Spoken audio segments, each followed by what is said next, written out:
word of welcome to any members of the public joining us this afternoon, where we will be deliberating on vote 5, which is the education vote in schedule to the Western Cape Adjustment Appropriation Bill, Bill 5, 2025.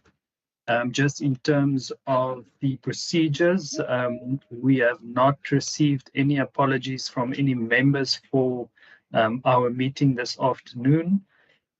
I would just like to confirm with the procedural officer whether we have a quorum and whether she might have received any apologies for today's meeting. Ms. Hassan-Musa. Chair, there is no apologies received and we are quorum. You're good to go. Thank you so much, Ms. Hassan-Musa.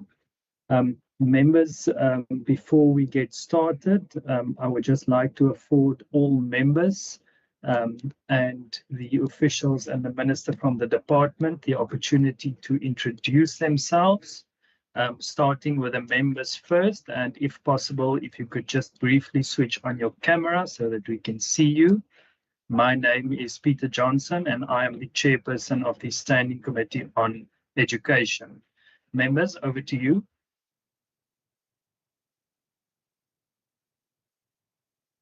Hi everyone, I'm Benedicta van Minnen. I'm a member of this committee. My internet has suddenly got very dodgy indeed. So if I suddenly disappear and you can't get hold of me, it's not me. It's because the internet's suddenly playing up. Thanks. Good afternoon, Chairperson, Minister and members. My name is Wendy Kaiser-Philander and I'm a member of this committee. Good afternoon, members and Minister. Donita Stevens, I'm a member of this committee. I'm sorry my laptop is giving problems and I switch over to my phone. Thank you.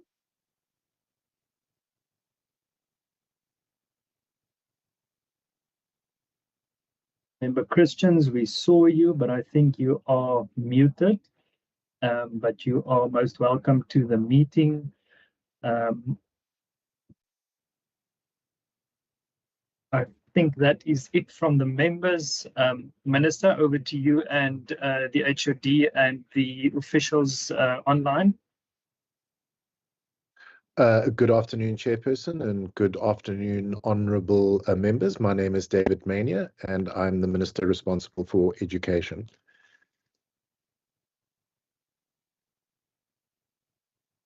Good afternoon, Chairperson. Good afternoon, members. My name is Brent Walters. I'm the HOD for the WCD. If DDGs could please introduce themselves and the Chief Directors who are present. Thank you. Good afternoon, Chairperson, honourable members. My name is Alan Meyer. I'm the Deputy Director General responsible for branch IDC. Thank you. Member Walters' hand is up, Chairperson. Good afternoon, members. I'm Bertram Larison, the DDG for Curriculum and Assessment Management. Thank you. Thank you so much. Member Walters, I see your hand is up. Thank you for joining us. My apologies, Chair. I was happily part of the mobility meeting until I realized I'm in the wrong meeting. My apologies. No worries. Thank you, Member Walters. Back to the department for introductions. Good afternoon, Chairperson. Leon Eli. I'm the Chief Financial Officer for the Department of Education. Thank you. Good afternoon. My name is Sali Abrams. I'm the DDG for Education Planning in the department as well. Good afternoon, Chair and members. I'm Ian De Vega, Chief Director for Business Intelligence Management in the Department of Western Cape Education Department. Good afternoon, Chair and members. Matthijs Cronje, Chief Director, People Management Practices.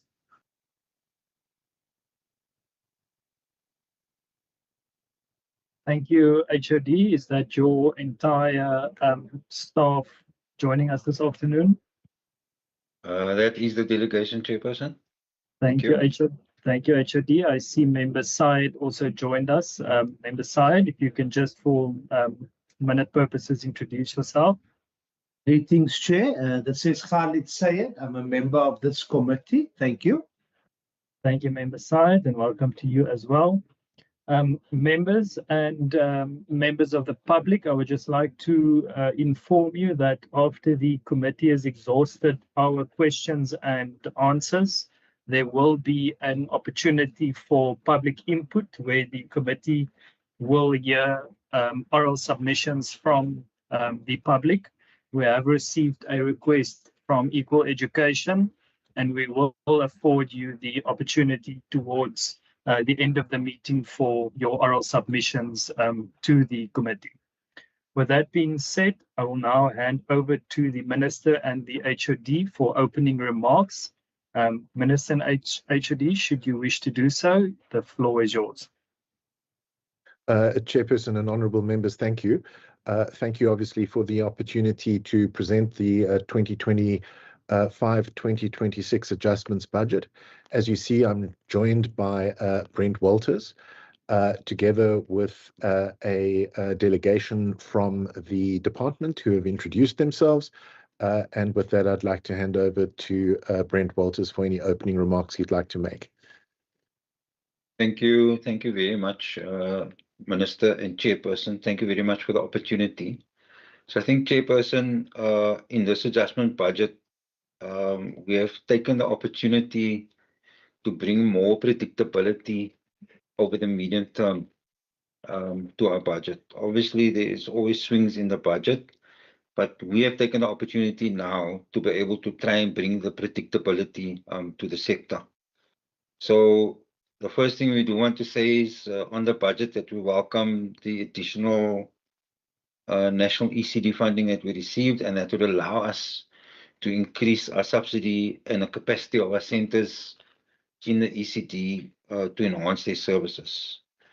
When we look over the MTF, then we see that our budget is under pressure due to many economic challenges, specifically relating to compensation of employees, infrastructure, and school-based service delivery pressure, as I'm sure the committee is aware. So given that pressure, Chairperson, we've taken the opportunity to realign to mitigate service delivery pressure and fiscal sustainability risks over the MTF. So some of the things are that our full PES funding of 292.113 million allocation for compensation of employees was to retain teachers and appoint additional educators. That will be deferred to the 2026 financial year, 2026-27 financial year, due to the time taken for us to recruit personnel. Obviously, we know that the financial year and the calendar year for schooling is not aligned, so we've obviously realigned that. Then, Chairperson, also due to the budget facility for infrastructure that was provided by NT ending in 2026-27, we deferred 270 million PES funding to the 2027-28 year, and we believe that that will mitigate service delivery pressure. And then we've got ongoing efficiency measures in respect of compensation of employees to deal with pressure over the MTF, to make sure that we can smooth demand and mitigate any pressure that we have. And my final opening remark, Chairperson, is also in the documentation. You will see that the department has entered into a partnership with the Department of Cultural Affairs and Sport, and that is to implement the departmental sports strategy in schools, which is critical for all learners of the province. We do believe that this is a very important program, and we want to be sure that every learner, besides being academically adept in all the streams that we have, also has the opportunity to express themselves through sport. And so we are partnering with that department to make sure that all learners have access to that activity. The Chairperson, broadly speaking, that in a nutshell is the adjustments that we are asking for this afternoon and that we are here to present to you. Thank you very much. Thank you so much, HOD and Minister Mainir. Members, we will now move to the vote itself, which is in the blue book, pages 71 to page 100. Members, I want to remind you that we will have opportunities for questions and answers up until 3 o'clock, whereafter we will afford members of the public opportunity for inputs. Thereafter, we will deal with some committee documentation. So please do keep your questions short and to the point so that we can allow members to ask all the relevant questions to vote 5. Members, we will firstly deal with pages 71 to 74, thereafter 75 to 78, 79 to 84, and then we will take the annexures A and B, 85 to 100 as a section on its own. Members, the first sections or pages 71 to 74, questions on the first 4 pages. You are welcome to raise your hand. I see Member Christians. Member Christians, you can go while we wait for the other members.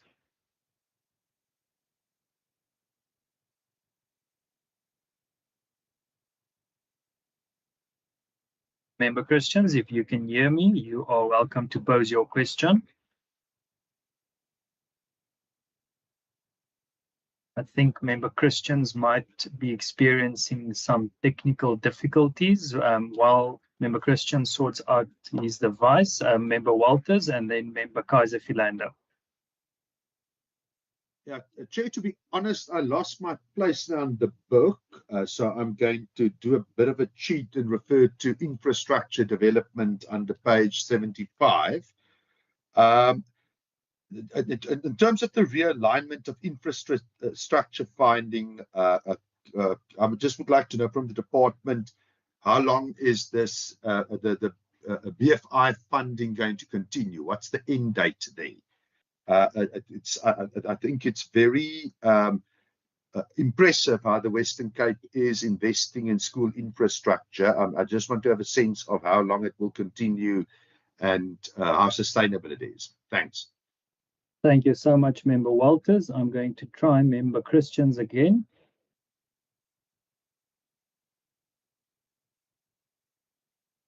Okay, nothing from Member Christians yet. Member Kaiser Philander.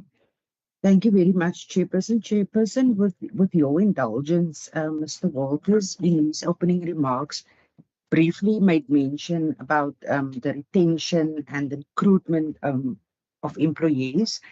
And that just sparks the question in terms of if we can perhaps get some insight whether the department has got any early retirement options available within the education sector, and whether, Chairperson, there are any such packages or options currently being offered to employees. Thank you, Chair.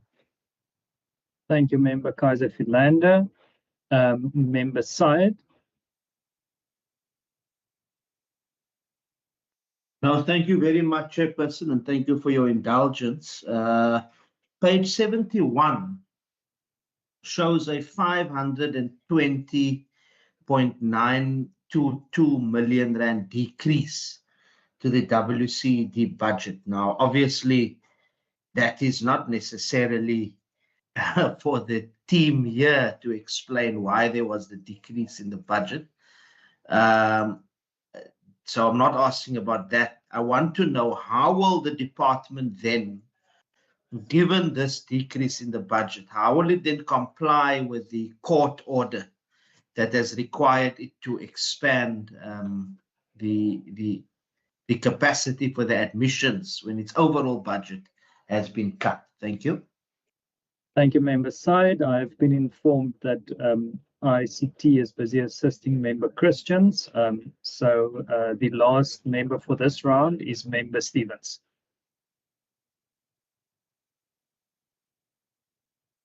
Member Stevens. Thank you, Chair. I think it's on page 72. According to the details of adjustment, how much funding was rolled over for Program 2, Public Ordinary Schools Education? In which program received shifts of funds for municipal services? And what was the amount shifted? Thank you, Chair. Thank you, Member Stevens. Minister and HOD, over to you. Thank you, Honourable Member. I will hand over to my head of department and to the department to respond to the questions, and I will supplement if necessary. Thank you. So thank you very much, Chairperson. Just for the first question from Member Walters, there was a question as how long will the BFI funding continue? So in the opening remarks, I did reflect that the BFI funding ends in 2026-27. And so therefore we've obviously spread our demand because we obviously see that coming to an end, so we need to be able to compensate for that, and that's what we've done that's what we've done in that regard. And then the second question from Member Kaiser Philander was about whether the department has early retirement options to be offered. I wonder if Mr. Cronje can maybe just talk about the process that we followed, the national process that we involved in terms of early retirement, and how many applications we received so far, and what our process is going to be going forward. Mr. Cronje, can I hand over to you, please? Yes, Chairperson. With regard to the question relating to any exit packages, the Department of Public Service Administration issued this provision in October, whereafter we followed also in conjunction with the Department of Basic Education, specifically looking at service delivery pressures and not to actually see an exodus of specifically teachers. We agreed then in the sector that there will be certain exclusions, specifically relating, the example, math science teachers, and also those who are therapists and psychologists and so forth. So far, we've issued the offer to the sector, to the department, and we received an interest of about 578, of which there are in the region of 460 educators. We are currently in a process of verifying against the criteria that was promulgated, and we should conclude in early next week after the rest of the process will then be concluded, and successful employees will be informed. But to indicate, it is a voluntary program where the educators and public service support staff need to basically give us the application. So it's a voluntary process. Thank you. Thank you, Mr. Cronje. Chairperson, with your permission, can I just add to the answer for the first question? And ask Mr. Abrams if he just perhaps wants to fill in any details in terms of the BFI funding and how we are integrating the coming to an end into our future space. Mr. Abrams?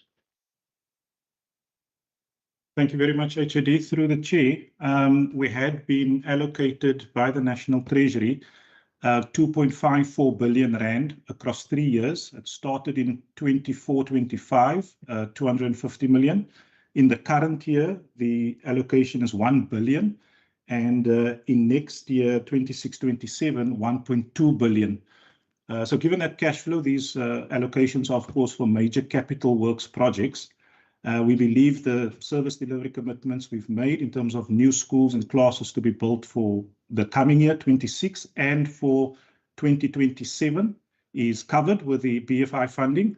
And so we've used our other funding source, the equitable share, and moved that to the third year, 27-28, where we believe as we complete the construction of these new schools, we do have a gap in funding, given the end of that 3-year run of BFI allocation in 26-27. So the 270 million will help us to complete the portfolio of projects that we've made a commitment on over this three-year period. So we don't see immediate risk, and it's a management of cash flow that becomes the central issue right now. Thank you. Thank you, Mr. Abrams. The next question was about a court order and expanding capacity for admissions. I don't want to comment on the court order, Chairperson. Suffice to say that there were dissenting judgments, but we'll take that up in other fora. All I do want to say, Chairperson, is that clearly in this area, specifically placement, I think the committee is very aware that over a 5-year period, we have endeavored to place every learner that has presented themselves to us, and that we have a program of looking at placements. Obviously, children have a free choice to be able to choose where they want to go. And sometimes there are schools that are oversubscribed because they only have 200 places, but some of them get 3,000 applications for the 200 places. And so therefore, because it's a free choice model, clearly there will always be learners wanting to get place.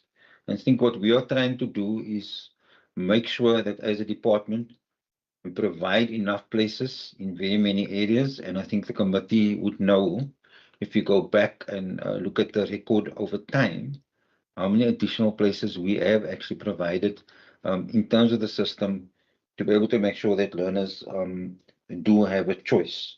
And so obviously the department is very much working towards making sure that we can actually place every learner.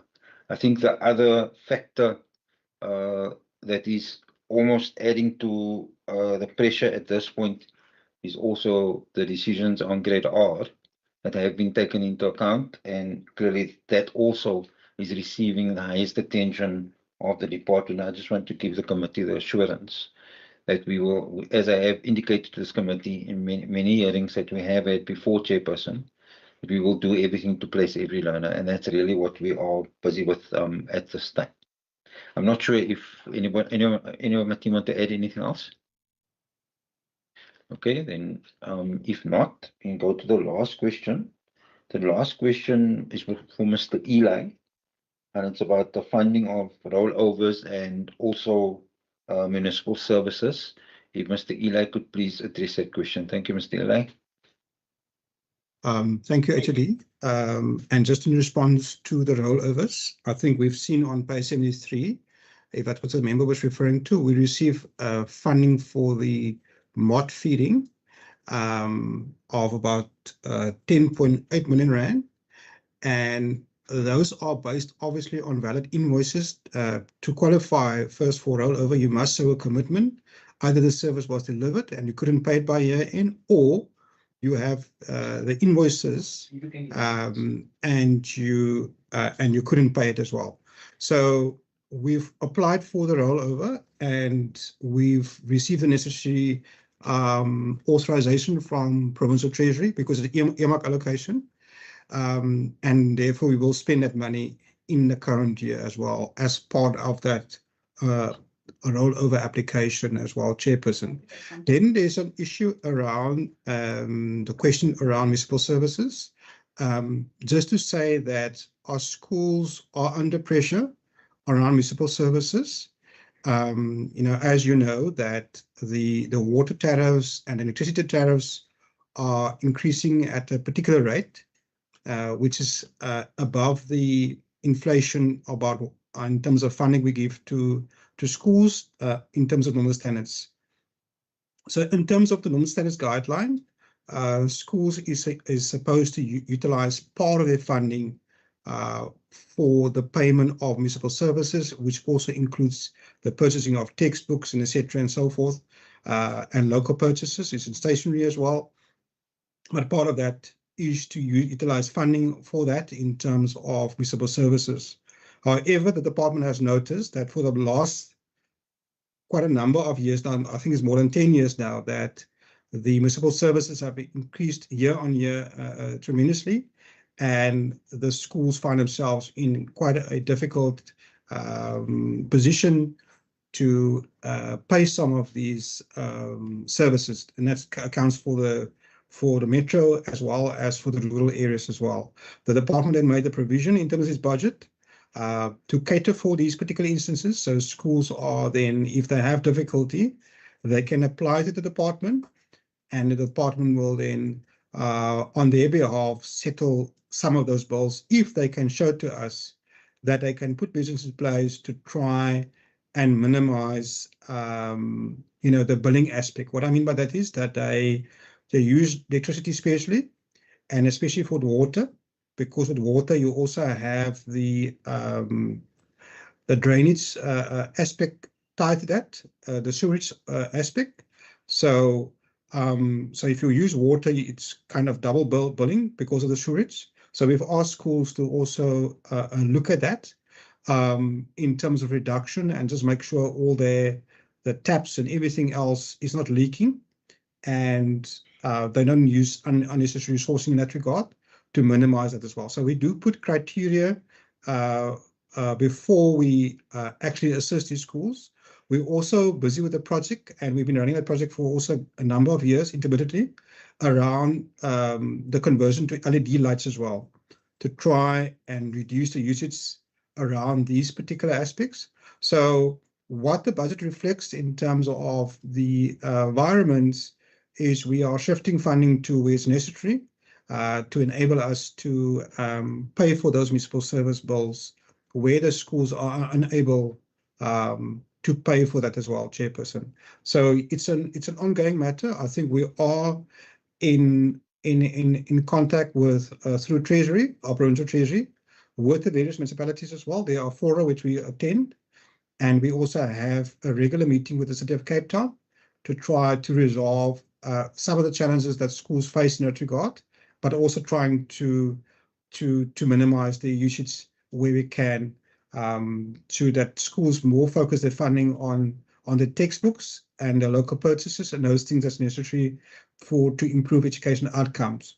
So, Chairperson, that's in regard to municipal services and the questions around the rollover as well. Thank you, Chair.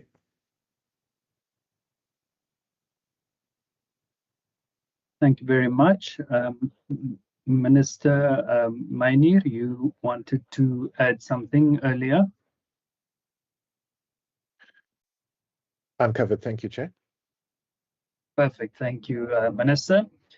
Members, I am looking at you for more questions, and I recognize Member Christians first.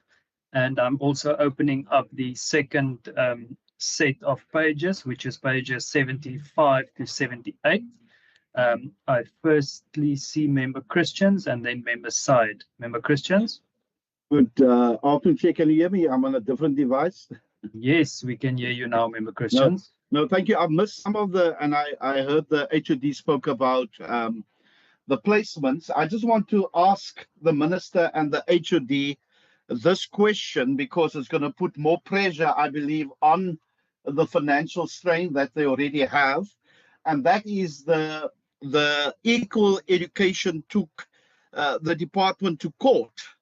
And the court found glaring shortcomings and said that the department's failure to plan for late placements had violated the Constitution. And it goes on to say that the department has not had acknowledged the issue back as far as 2014. So this is all about placements, and with the financial pressure we're under, the court now has given that the Western Cape Court has ordered the Provincial Education Department to develop a proper management plan within 6 months to deal with late school admissions. So if the Minister of HOD can tell us the pressure that's going to now be further financially on the department and how they're going to address this issue within 6 months. So, Chair, I just wanted to throw that in quickly. Thank you. Thank you, Member Christians. And members, just to remind you, please keep your questions relevant to the vote. But I do understand, Member Christians, how you framed your question. Member Syed? Yes, Chair, mine was also a follow-up. I mean, I asked a similar question to Member Christians because obviously it would need to be coming from the adjustment in terms of how they're going to be able to deal with the matter. But I don't know if I heard correctly. Mr. Walters, in a sense, also spoke about there being a dissenting judgment. So is that an indication, perhaps, that the department may, in fact, also take the matter on review? And then the costing of that, is that costing also probably provision for in the media, I mean, in this particular adjustment budget? I just wanted to get a sense of that. Can I ask some of my other questions? Go ahead, Member Syed. Okay, so you're going up until page 78, Chairperson. Eh? That is correct, Member Side. Perfect, perfect. Let me get into page 78. Okay, so mine on page 78, it's on the mod feeding scheme, the rollover of 10.804 million, page 78. So it speaks about the rollover due to committed expenditure in respect of the mod feeding scheme, which could not be spent by year end.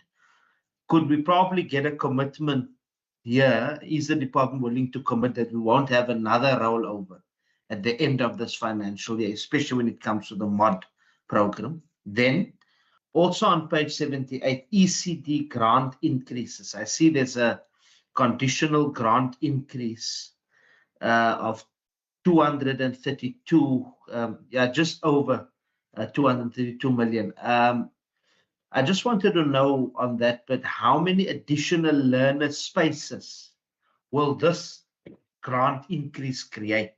You don't need to get specific, but we get a sense. And how many new ECD practitioners will potentially be funded from this? Then on the learner transport pressures, on also page 78, under realignment of funds for service load pressures, that includes learner transport. I also want to get a sense, did the learner transport allocation increase or decrease in real terms? And how many qualifying learners remain untransported this year? If we could get that, because that also would be a reflective matter as well. Then on the municipal accounts, I know Mr. Eli spoke about the municipal issues. Also page 78 under realignment for system growth pressures. It says that there is significantly increasing municipal bills. Now I want to know, what is the projected increase in school bills this financial year? Because often schools come and they say, look, can you engage the municipality on this? How many schools are in arrears or at risk of electricity and water cutoffs, Chair? The rest are from page 79 onwards. Thank you. Thank you, Member Side. The last member for this round, Member Stevens.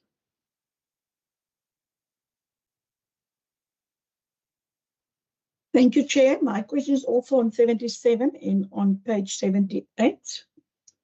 Can the department explain how that adjustment will support the ongoing infrastructure pressures, including classroom shortages, maintenance backlogs, and overcrowding? And on 78, does the adjustment budget provide any relief to the scholar transport program, particularly in the rural areas where demand remains high and budget pressures persist? And then on safety in schools, given the rise in safety-related incidents in and around schools, does the adjustment bill allocate any additional support for safety initiatives such as safe schools, security upgrades, or psychological support? Thank you. Thank you, Member Stevens. Member Christians, is that a new question? No, just a short one. It's just I forgot to ask this one. There's a couple, but I just want to ask this one. Maybe the department can help us, and I'm talking specifically what Mr. Eli spoke about, municipal bills, where they going to address those issues. The question around the increasing of municipal bills, this is the question. There's a lot of schools that's still in quintile 4 and 5 that's actually not, they actually are quintile 1 till 3, but they were placed wrongly. I'm thinking of Bersa Primary in Bondeville, quintile 4, I think they are. I can go around the province. Now, those schools are struggling because they are in a higher quintile. So, I mean, the municipal bills and stuff, I don't know even, and I'm speaking under correction. I'm just making an example of, not Bondeville, Bersa Primary in Bondeville. So because they're at a higher quintile, the money that they receive goes for people not paying school fees, and it's not going to municipal bills. So did the department look at that, where a school is in a quintile where they're not supposed to be? They're supposed to be 1 till 3, but they're in a 4, and now they're struggling, to pay municipal bills because they do not get any pupils cannot afford to pay school fees. So maybe the department can help us on that. Thank you. Thank you, Member Christians. I am handing over to you, HOD and Minister Mainir. Please just be cognizant of the time allocation. Thank you. Thank you. Thank you very much, Chairperson. We will try and answer all the questions that have been asked. Thank you for the questions. So the first question was just about admissions. I think the assurance I do want to give Member Christians and the committee, as I think Member Christians was out of the meeting when we made the first round, where the question was asked, but just to give the committee the assurance that the department will leave no stone unturned to place every learner. I did mention in my response before that we're working towards placing every learner, that we had grade R added to a suite of services that we had to provide, and therefore the department is actively at work trying to make sure that we can place every learner. Minister, I don't know if you want to respond to the first question of Mr. Sayed,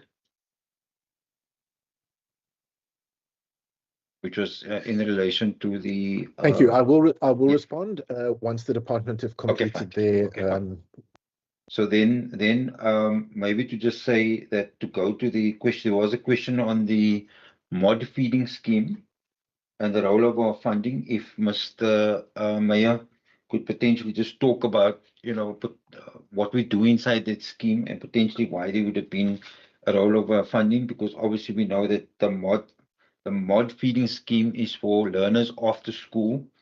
So therefore also the numbers would vary from day to day. It's, it's not like in school you have to come every day and that is actually the number and you therefore you do that. So there's clearly Mr. Mayor would be able to perhaps just talk to that. Then Mr. Mayor also want to just talk perhaps really about the ECD, the question on ECD that was asked about ECD. If I could ask Mr. Abrams if he could perhaps just address the question on learner transport pressure and what we're doing in relation to learner transport and how we actually get to decide whether a route qualifies or not, and then to address the fact that the question was asked in a way that said, how many qualifying learners are not being transported? But clearly, Mr. Evans, you will explain the system that we use to be able to make sure that there is a route, and there's quite a complicated system around that. There was also a question which Mr. Eli did answer a little bit of it in his first response, but that question was about the electricity and water cut-offs. Do we have any schools cut off? As far as we are aware, no schools are cut off, but Mr. Eli, I want Mr. Eli to perhaps just talk about our meetings that we do have with the municipality to look at this question of the electricity and water bills. And then there was also a question from Member Stevens on infrastructure, how the adjustment affects infrastructure and what pressure does it bring. And then, so that part is for Mr. Abrams. And then the next part, which was on scholar transport and safety, I'm going to ask Mr. Mayor if he can perhaps answer on those questions. That the question about scholar transport, the system that we follow there, and then the system that we follow also on safety and the work in the safety sector that we do with the safety committee. So can we go in that order? Thank you, colleagues.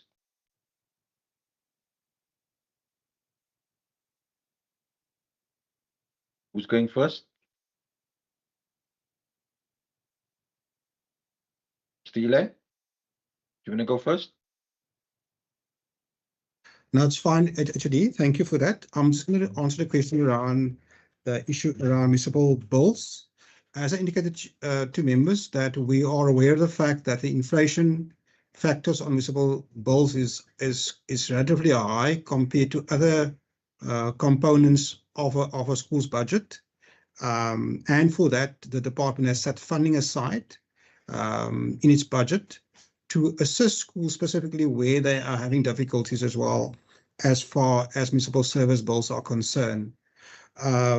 So schools will write to us and say that they are experiencing problems. So obviously, in our case, we will say to them, "That's fine. We will assist you. However, you need to also demonstrate the fact that you are making plans on your side to reduce consumption, that you don't have any taps leaking or anything like that, or you use electricity spatially as well." Then apart from that, and again, we spend quite a bit of money from the department's own budget. However, schools are supposed to also use the normal standards to pay for municipal bills as well. So it's only after they've exhausted the avenue of their own normal standards, then the department will step in. So we also have fora with the City of Cape Town and also with some of the local municipalities, or in some cases through our district offices, where we meet regularly with those entities, just to determine the status of the municipal service bills for or accounts for schools. And through that particular fora, we also address any concerns as well. So in that particular way, Chairperson, we're trying to avoid a situation where a school's water gets cut or electricity gets cut. So far we haven't had that sort of incident. Obviously we can't speak for independent schools, but only for public ordinary schools we liaise with the municipalities and try to deal with whatever red flags or every concern they have with a particular school or particular area. We are trying to deal with it beforehand, and that will also go via our district office and then back to the school, just to make sure that they are paying their accounts. First of all, they are paying the accounts. They do have budget set aside for it. Also in the annual budget that they plan when they have a parent meeting, that's not for the governing body. And then we will assist those schools to settle those bills as well. We sometimes look more at the over the 60-day accounts to where we also settle those bills as well. And we have very good partnerships, we can call it partnerships, or let me say working arrangements with the City of Cape Town, and then also with some of the big municipalities out in the rural areas, just to make sure that we avoid a situation that water gets cut at the school and then the learners have to leave the school due to health issues as well. So we're very much aware of the operational requirements at that particular level in terms of schools and the learners.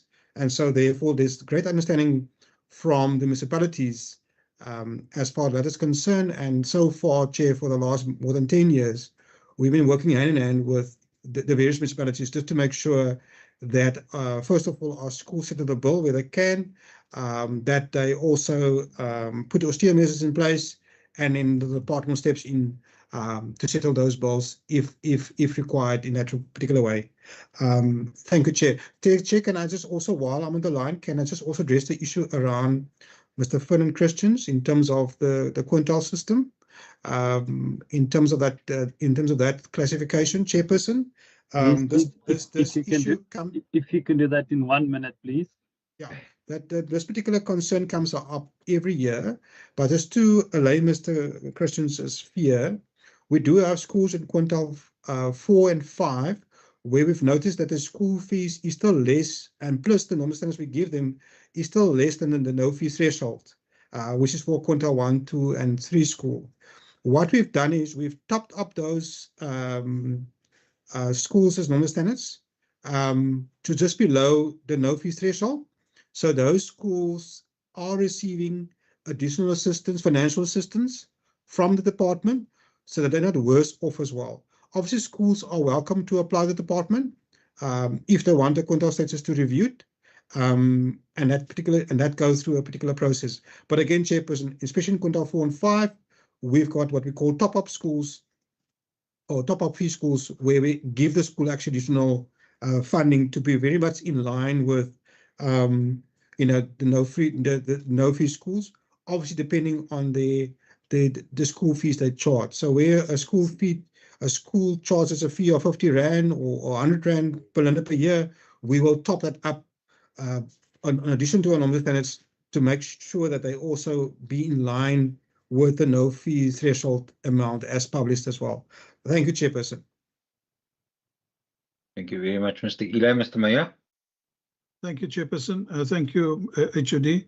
So just in terms of the mod feeding, that was around invoices that couldn't be processed, before the end of the financial year.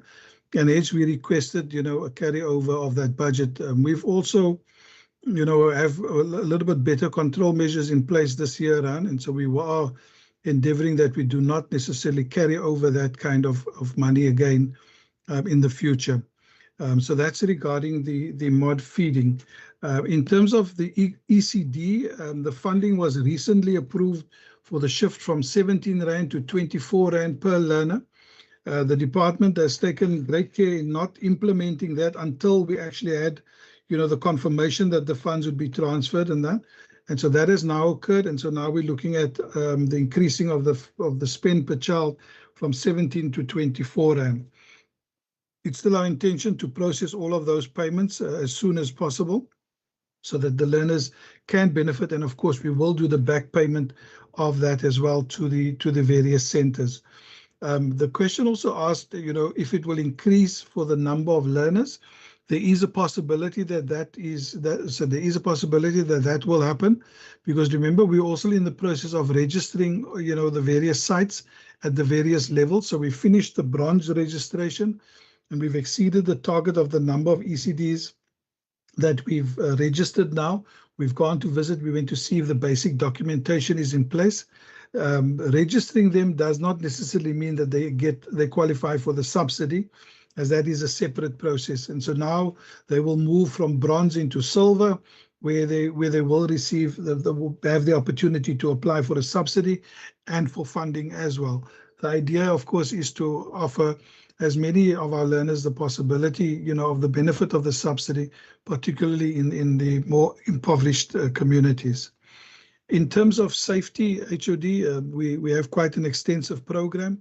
I think I've explained to the committee previously around our target hardening strategies, where budget is allocated for alarm systems, security systems at schools, even intercom systems, so that teachers furthest away from their office is able to communicate with the office in the event of an emergency and so on. I think we've spoken about that extensively already. Also, with the partnership with the City of Cape Town, with the school resource officers that we have identified and placed within the ABTs, and as part of the safety drive within the province, I think already there we're starting to see benefits at the various schools. Chairperson, I think those are the three HOD you wanted me to speak to. Thank you very much. Thank you, Mr. Meyer. Mr. Abrams? Thank you very much. Through the chair, thank you to Honourable Member Stevens for the question. I'll address the infrastructure matter first. The question, as I interpreted, was around the implications with the adjustment. The infrastructure portfolio is, of course, a broad portfolio. We have had extraordinary, the BFI funding for the capital projects for new schools, and the BFI is, complemented with the educational infrastructure grant, which we get every year as well, 60% of which goes to maintenance. We believe that our priorities in the way that we do multi-year planning in terms of ensuring every child has a place and children who are in the system are in a safe and healthy environment, those two objectives are covered. So we in adjusting monies, we obviously acutely aware of the need to expand where we need to expand and deal with infrastructure that is vulnerable and make sure that those environments are safe. So in the 3 to 4 months to the end of this financial year, the decision has been that we have made financial commitments and we have a portfolio of projects that must finish early in the new year.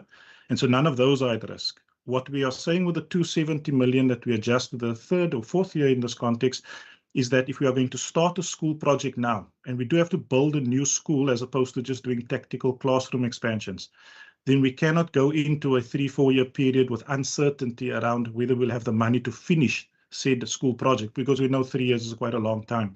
So we've got to bring some element of predictability, and the projects we're initiating and moving from planning into construction when it comes to new schools, that's been the main rationale for shifting at 270 out to the outer year.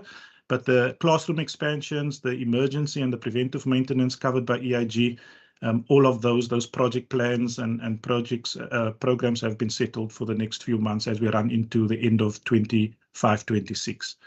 In terms of the transport, I mean, the unit of the focus is on the route planning.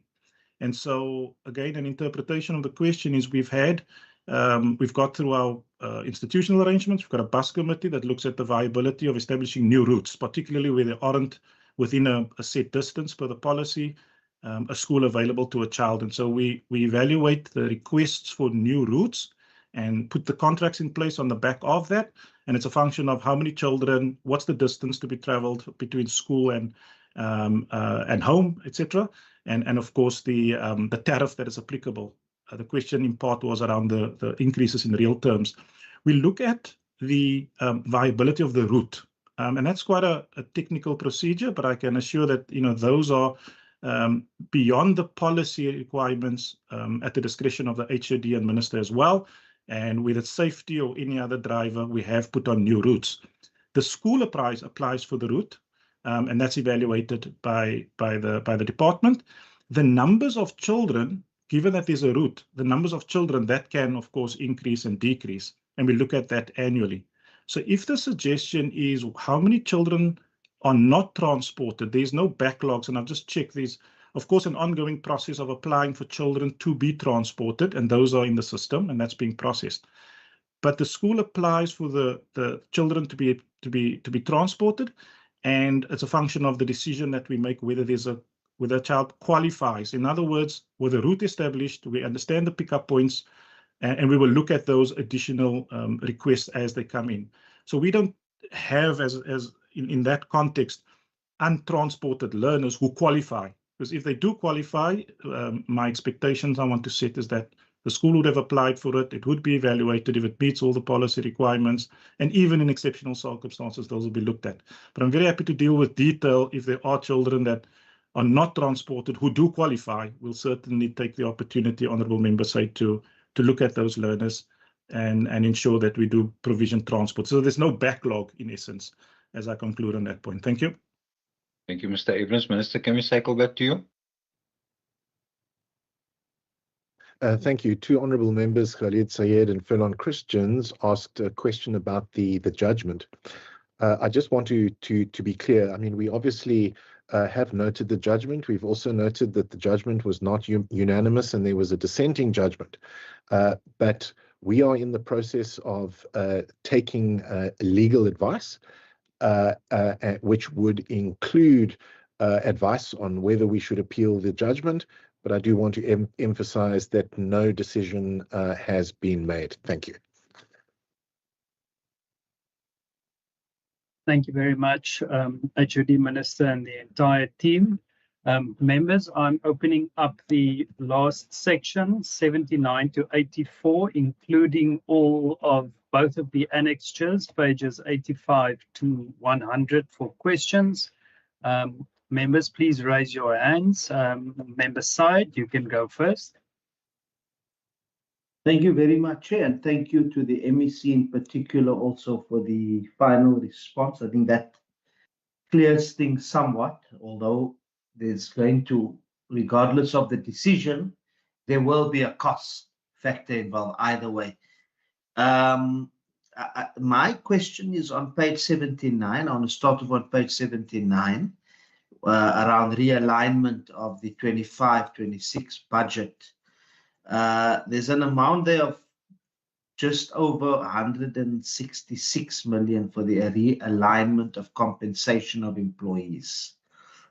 Just wanted to get a sense, how does realigning or cutting that amount from compensation of employees assist in dealing with overcrowding and learner ratios and system growth pressures? Given that employees or teachers may be needed to address that. Then also, how many teaching posts will remain unfilled as a result of this particular adjustment around the compensation of employees? Then also page 79, shifting of funds between votes, program 6. There's 270 million for the realignment of funding for infrastructure needs. I wanted to get a sense as what contingency plan does the department have to prevent further deterioration of school infrastructure after removing the 270 million from the infrastructure program, and then which projects in particular have been delayed or cancelled due to the end of the BFI funding. And perhaps maybe in responding to that, would like to get ideas as to, is there a replacement financing strategy on that particular listing? Then, just towards the end of my questions, yes, also page 79, Chair, table 5.3, infrastructure development. So the actual April-September, you have an amount of 1.75 billion, and the projected one being 58.47%.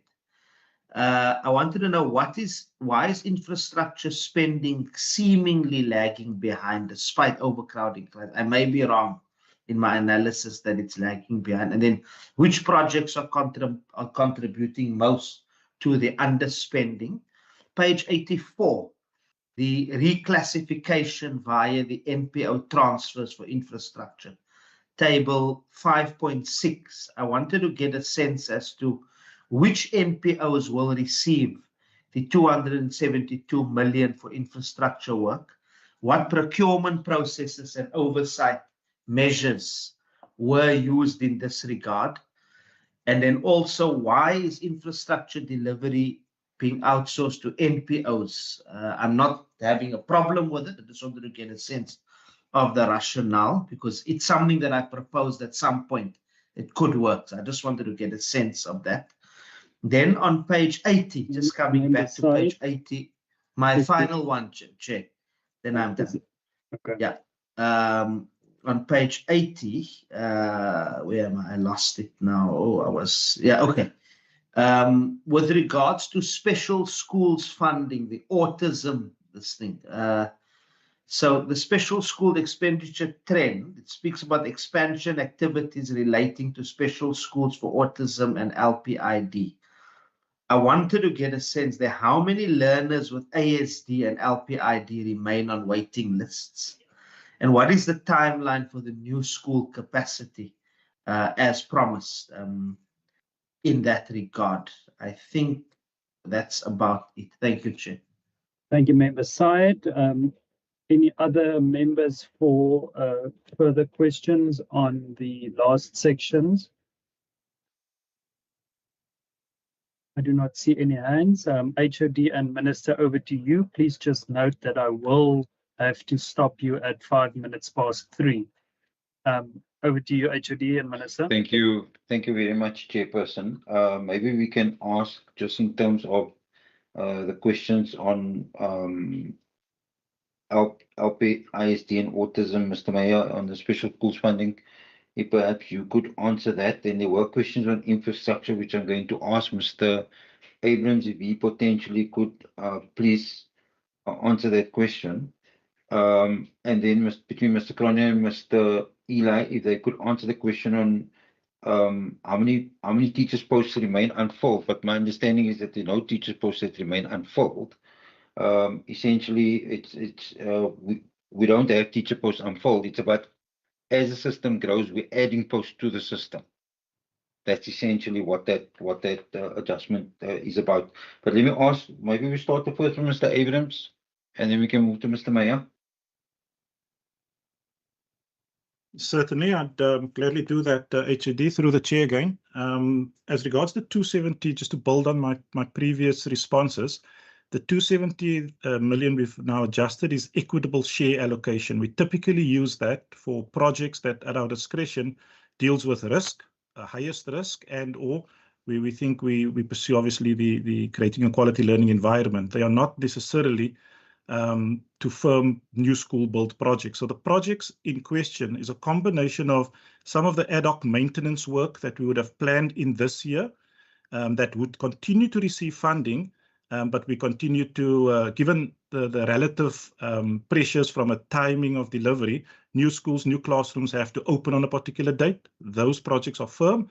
Projects that may have a little bit more discretion on timeline we tend to phase over the years. So we can serve a full list of the projects that we believe are impacted, but it's not necessarily in the context of a commitment for a school to open or a classroom to open.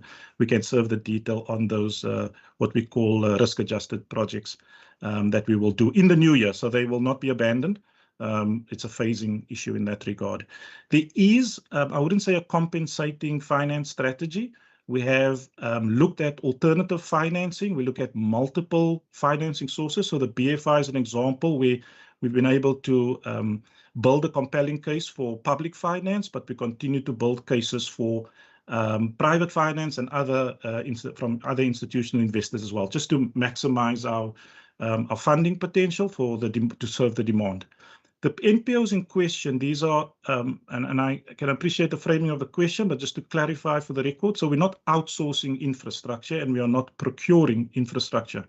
A combination of, unless we've got our very standard processes that we follow, the context for the reflection on NPO funding transfers is where existing public schools have proposed to build and develop infrastructure, and the state is a part funder, and we complement whatever the school governing body or an external financier would give into developing school infrastructure at an existing school. In the only other context, and there are two NPOs that have put up their hands to invest private finance into public school builds on public land. So for all intents and purposes, it's a public school build that we are doing. As a new school build, the state carries that responsibility to build out that school, but it's a co-funding arrangement. In other words, there are local, particularly in local rural communities, there's an aggregation of funding coming from a community source, and that money goes into a state asset. And so we are very clear about the processes of we don't solicit those proposals. Those proposals come at the department in terms of a co-financing arrangement to start a new school. So we can serve the details in both contexts, expanding existing schools, and also where there's a new school, we can share the details of the entities that have put money into a project that the state has complemented. And that's a very different context to outsourcing infrastructure development. Just in terms of the one last bit on the adjustment of the 270. So the equitable share allocation, of course, as we look at the highest risks, just to be really clear, we have made provision into the 2026 year for overcrowding and for revitalization. And the revitalization, I mean doing more to deal with the emergency maintenance, which is picking up right now.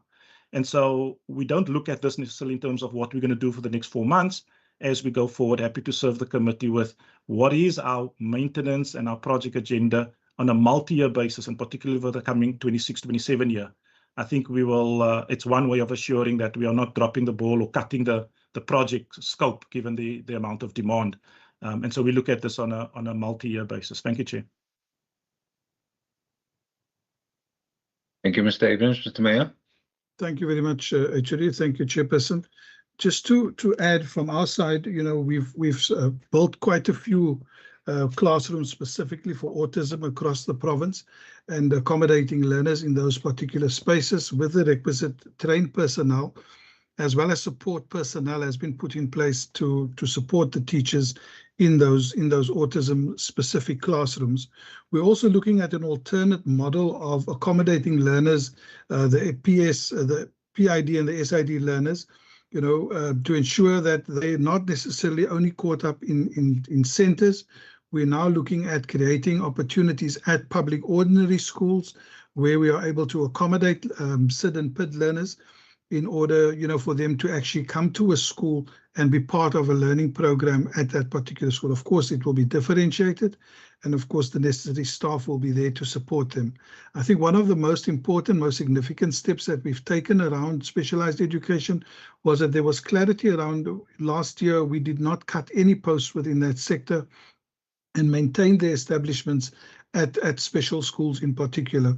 It's still our intention to do that as well, and of course to provide the best service that we possibly can, you know, for learners with very specific learning deficits and needs, and that we then are able to accommodate them not only in centers, informal centers, but also, at public ordinary schools where we've created additional classrooms where learners could actually go on a daily basis to be part of a school kind of environment. Instead of, in some of our communities, you will know learners that are not in a public ordinary school who have these particular challenges are hidden by families in rooms, but at least with this, what we are creating at some of our primary schools and even high schools is an opportunity for these learners to be brought out of the dark shades and brought into the broader community for acceptance within the community as well. Thanks. Thank you very much, Mr. Mayor. Chairperson, could we hand back to you?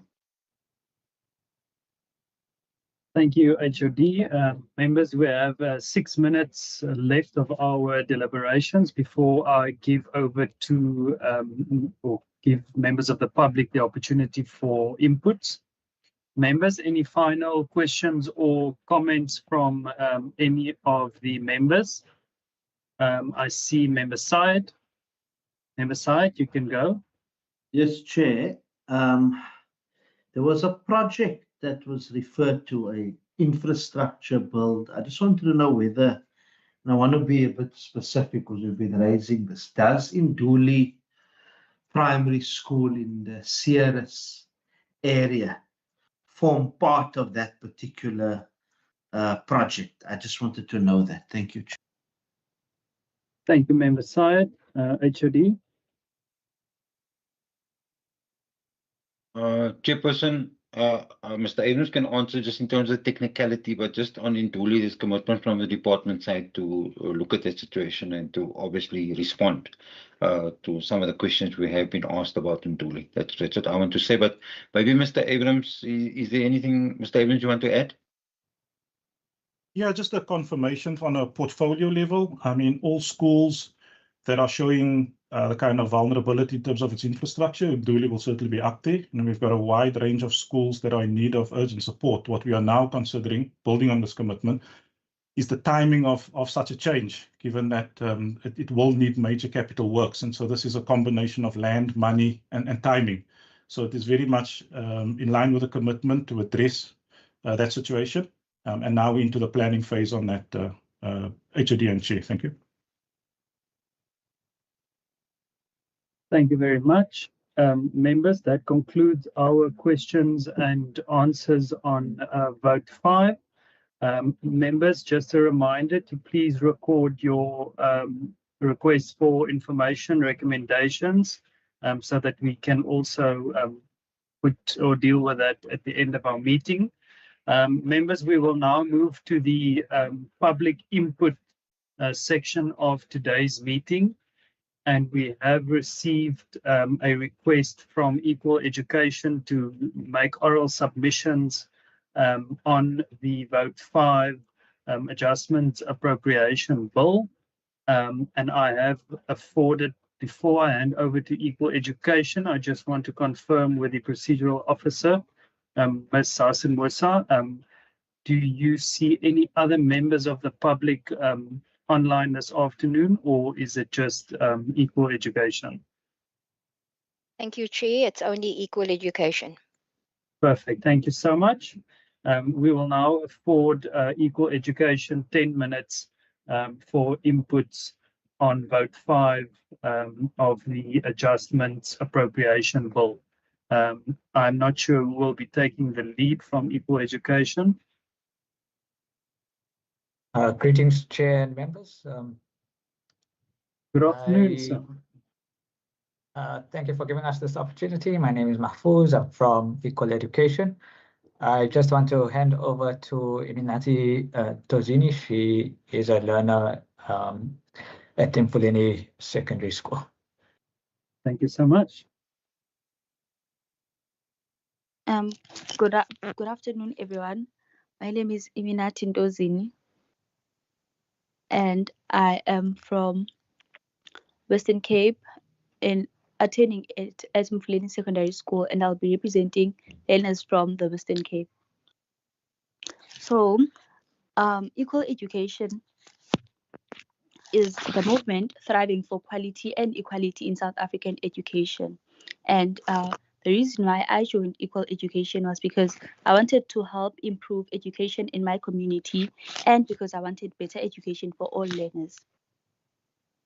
I want the Parliament to listen to me because the decreasing of the Western Cape budget by 500 million puts us learners at a disadvantage because when the budget is cut, there will be an overcrowding in classrooms, shortage of teachers, and schools won't be able to provide us with all the subjects that we need to have a much brighter future. Many of us are already learning in containers and buildings that would fall on our heads at any time. And now that the budget is being cut, there will be even less chances of us having a proper learning space. Our problems are also not just academics and infrastructure, they go beyond that. Our safety is at risk because our schools, are vulnerable to crime and bullying is also increasing, and also our schools also do not have counselors to help children struggling academically, and they also don't have even the most basic things like first aid kits to help learners that are injured in the school premises. So, in conclusion, I say the Western Cape Department of Education should not only focus on saving money, they should also put the needs of learners in the forefront and look for ways to save money without jeopardizing our education. Thank you.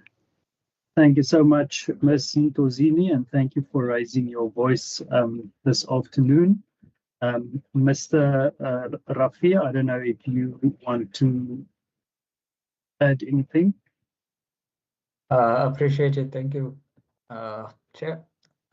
Yeah, no, I just think it was important for the committee to hear the story and some of the conditions faced by not only Mnati, but many of the learners she organizes with. Yesterday when we were chatting, she said, it's a common occurrence for classes to be over 50 learners in a class. She mentioned that they were without an English teacher for over a month and was simply not appointed. So now when the department cuts money on compensation of employees because it's not going to be able to fulfill the post or postpones it to the next financial year, that period between January and April, that there might not be money for posts. Many of the things that were proposed to be shifted to the next financial year, firstly, it's not clear because it's not only 10 million is being rolled over, but 500 million is being cut. And I just want to be certain, and it doesn't seem like the case, that this committee is certain that the right to education is funded. We know already that the department has said that grade R is not funded, but then the budget is being cut further. There was a comment by HOD Walters, if I'm not mistaken, that they're increasing posts, but how do you do that while cutting the budget for compensation of employees after having cut 2,700 teacher posts, 400 teacher posts last year? It's very, very concerning, and this year's adjustments are equally concerning. I'm not sure whether the committee has interrogated that thoroughly, whether they are able to protect and fund the right to education, and whether these adjustments are legally sound, are justified. The overall Western education budget grew by 1.7 billion, but the education budget was cut by half a billion.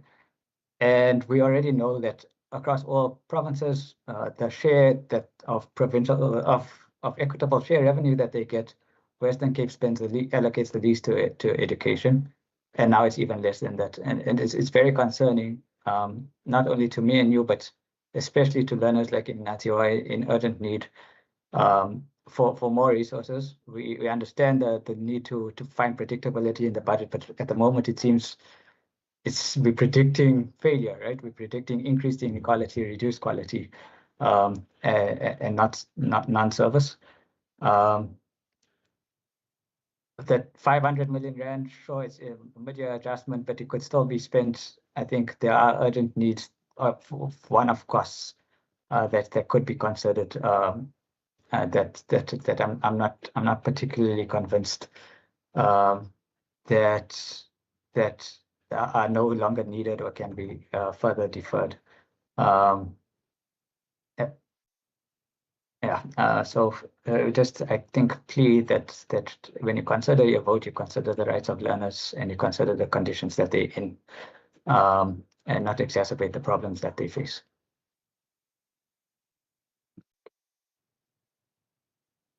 Thank you so much, Mr. Rafi.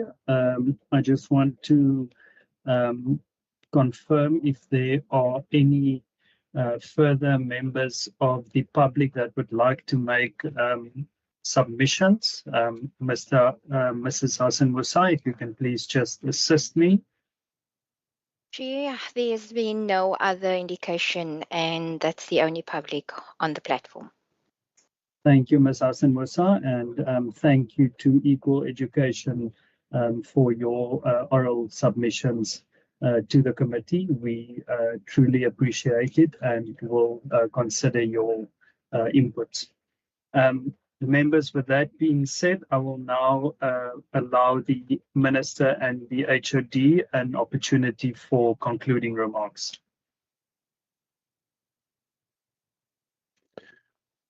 HOD, if you go ahead and I will conclude. Chairperson, as we had indicated in our opening remarks, this is a realignment of our funding to obviously smooth demand over the longer term. We've also explained just in relation to the movements that we have made, especially in the infrastructure space, to look at how, because our BFI funding is ending, we coming to a point where we actually have to then compensate for that, and we're looking at how we could do that. That was a definite aspect. And then the other aspect was specifically around our COE funding, because the calendar year and the school year don't potentially coincide. It will still take us time to be able to make appointments. So then obviously it's a smoothing of demand over time. But I think we have tried to answer all the questions, Chairperson, and we thank the committee for the questions that they have asked. And thank you for the tone of the engagement, which I think always is very important for our education space, and give you the commitment that obviously we want to make sure that we can provide a quality education for every learner in every classroom in every school in the province. So thank you very much, Chair, for the opportunity. Chair, from my part, thank you to you and to the honourable members for the engagement, and I hope that you enjoy the rest of the afternoon. Thank you so much, Minister, to you, HOD, and all the departmental officials. Apologies for if I had to stop you mid answering a question. It's nothing personal. It's just trying to stay within the allocated time, as well as the members of the public joining us this afternoon. Thank you so much for your attendance. You are now welcome to leave the meeting, and all members to please just remain online while we deal with some of the committee resolutions and outstanding reports. Thank you so much. Thank you, Chairperson. Bye-bye. Thank you, Chairperson. Bye-bye. Thank you. Bye-bye.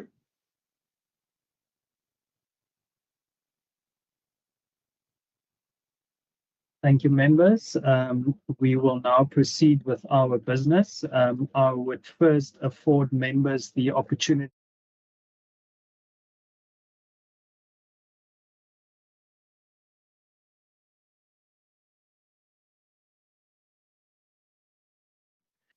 members, I'm looking at you for resolutions, requests for information or recommendations. I see Member Christians. Chair, just I know, I feel that this court case is going to, if they, if they appeal or review, there's going to be a lot of financial pressure on the department. So all that I wanted to know, Chair, is when this department make a decision to review, that they at least inform the committee, because it's about admissions. And I didn't read the judgment because I don't think I don't know if we're privy to the judgment.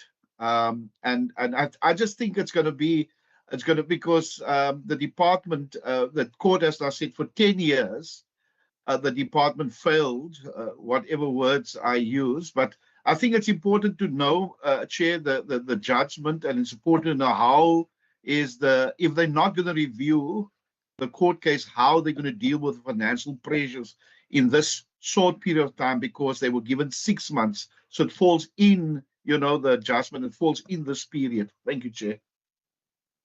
Thank you, Member Christians. Member Syed. Chair, no, thank you, Chair. I want to support Member Christians wholeheartedly.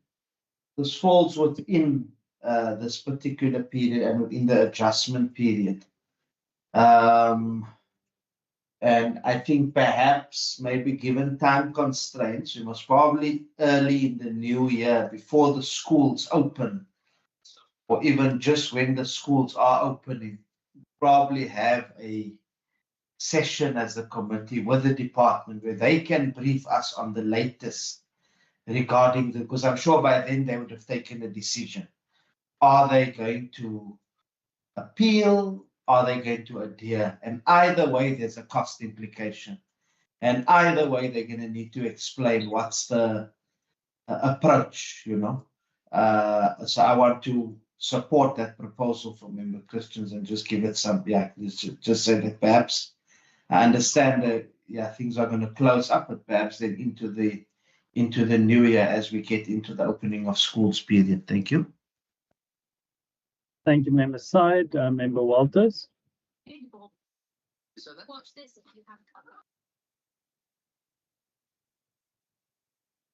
Member Walters.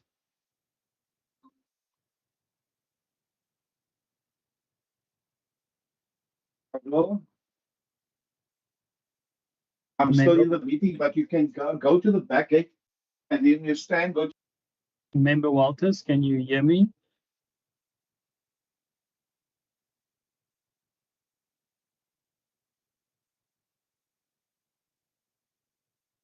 Okay, I do not think Member Walters can hear me. For the last time, Member Walters. Nothing from Member Walters. Chair, I can hear you. Can you hear me now? Yes, I can hear you. You've got your hand up. I think I must have pressed the wrong button here somewhere. But Chair, what I want to suggest is that we get a briefing in the new year as part of the committee program on admissions. I think it's more than just the court case. I think we're going to be inundated with admissions issues then. So I think it's an opportune time, and I think it can cover the proposal, and then perhaps just from a financial perspective, ask for information, what the contingency plans are in terms of that court case. I think that we can request perhaps in writing from the committee, from the department. Thanks. Thank you, Member Walters. I have just received a message from Member van Minnen saying that she is battling to reconnect to the meeting. If there is someone from ICT just to support her. But I would also like to add to the resolutions. And I don't know if this is the platform to do so, or if it's something that should be raised within the programming authority, but I do think that we have to look at the time allocations for these meetings. I do not think it's fair for departments 10 times the size than others to get the same time allocation to discuss a very important adjustments budget. I do think that we do need a little bit more time to have a more in-depth discussion. I just want to confirm, Ms. Hassan Musa, if you have recorded the resolutions. Yes, Chair, I have recorded it. I will jot them down and circulate it to the members. Perfect. Thank you so much. I see we have Ms. Hassan Musa. Chair, ICT is just assisting Ms. Member van Minnen to get back into the meeting. There's a slight problem. Okay, perfect. Thank you so much. I see someone just joined, or was it? Oh, no, that's Siraj. Okay. Members, we will now deal with our committee report. if I can just ask yes, Member Walters. Chair, I propose that we support the vote. Thank you so much, Member Walters. Members, I am putting the vote to the committee. Those in support, if you can just please raise your hands. It is myself, Member Walters, and Member Kaiser Philander, and Member Stevens in support. Members, you can just lower your hands. In support. Sorry, Chair, I can't get my hand here. I'm also in support. Thank you. Thank you, Member Christians. Member Stevens, if you can just lower your hands as well, if you don't mind, lower your hand. I can assist you. There we go. Members, those not in support, if you can please indicate not in support, or if you would like your minority view to not support to be recorded. Member Syed? Yes, Chair, I would like the minority view of the ANC not in support to be recorded, and we'll elaborate more, I'm sure. You've got a sense from my questions as to the fact that I don't support it, but we'll elaborate more in the budget debate. Thank you. Thank you so much, Member Syed. Ms. Hassan Musa, whenever you are ready, if we can just flight the report. The report will read as follows. Report of the Standing Committee on Education on vote 5, scheduled to the Western Cape Appropriation Bill B5 2025, dated 5 December 2025 as follows. The Standing Committee on Education, having deliberated on the subject of vote 5, education in the schedule to the Western Cape Appropriation Bill, referred to the committee in accordance with Standing Rule 188, report that it supports the vote. In accordance with Standing Rule 90, the African National Congress expressed their minority view to not support the vote. I see the hand of Member Walters. Chair, I propose adoption of the report. Thank you so much, Member Walters. And as someone to second, Member Syed. Yes, Chair, I want to second the proposal from Member Walters to adopt the report. Thank you. Thank you so much, Member Syed. Members, that deals with our committee report. We will just briefly deal with consideration and adoption of some of our draft documents. It's been circulated to all of the members. The first report was the draft report to the Boland Landbou School in Paarl. That was the first oversight visit. Members, you have received the report. Can I ask for a proposer and a seconder? Chair, I propose. Thank you so much, Member Christians. And the first hand is Member Walters. Member Walters to second. I second, Chair. Thank you so much, members. The second set is the draft minutes of 16 September 2025. It is on the screen, and it was the briefing by the SAPS chairperson on the safe schools. If I can ask for a proposer and a seconder. I see Member Walters. Yes, Chair, seems like my fingers and the buttons have improved. I propose adoption, Chair. Thank you so much, Member Walters. And someone to second.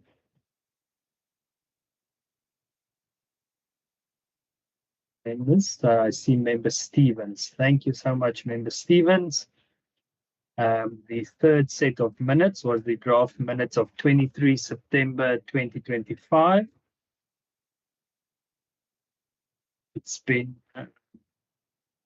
circulated to all of the members. I propose, Chair. Thank you, Member Christians, and someone to second, Member Van Minen. Thank you so much, Member Van Minen, and thank you for joining us. I know that you've had some... Sorry about that. I was having enormous problems this afternoon. No worries, Member Van Minen. My keyboard also decided to stop working this morning, so these things happen. The last set of documents is the draft report on the annual report of the Western Cape Education Department for 2024-2025. It's been circulated to all of the members. Second. I second after Member Walters. He's first. Thank you, Member Tom. Member Walters, are you proposing? It's a contest, Chair. I propose. Thank you so much, Member Walters, and Member Christians to second. Members, thank you so much. I just want to confirm, Ms. Hassan Musa, is that the business of the afternoon? Yes, Chair, that is all. Thank you so much. And it is exactly 3:30. Members, thank you so much for joining the Standing Committee on Education this afternoon. This meeting is now adjourned. Have a great weekend.